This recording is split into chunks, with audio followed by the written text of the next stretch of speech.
Hey guys, welcome back to my YouTube channel. I'm Samantha and I do skin routine tips and review all about the skincare. So if you're new to my channel, welcome. Please like, share, subscribe, drop a comment and watch the ads. So today in this video, I'll be talking about the Papaya Lightening Gel. The reason why I love this gel is because it makes your face so smooth, especially when you mix it with a jar cream, like with Caro White, Cartone, any jar cream that you use. It makes your face look awesome.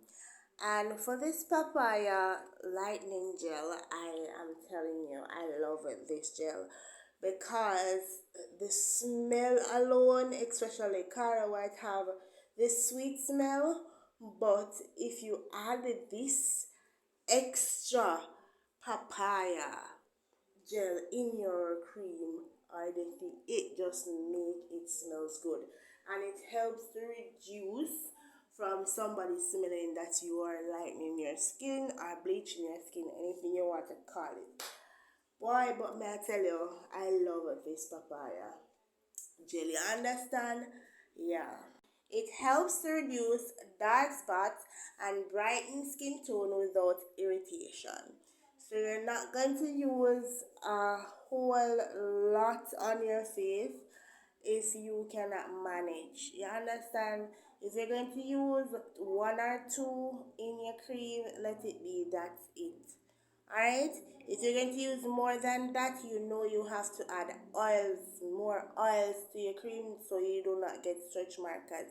I don't like people to see people with stretch mark unless they're pregnant or whatsoever. You understand? And people that are pregnant, do not use this. If you're pregnant, bleaching is not for you. It is not healthy for the baby. Listen, when I was pregnant, I ensured I stop bleaching completely, go back to my dark stage, happy with it until me have baby, me start again. So don't let nobody make you feel insecure like you cannot do it. You can do it. Understand? To help your child. Understood? So anyway guys, have a great day. Love you all. Anything you're doing it, do it safe. Bye guys. I have more videos on my platform. You can go ahead and check it out. And I come back tomorrow. So come back tomorrow. Bye guys. Watch the ads.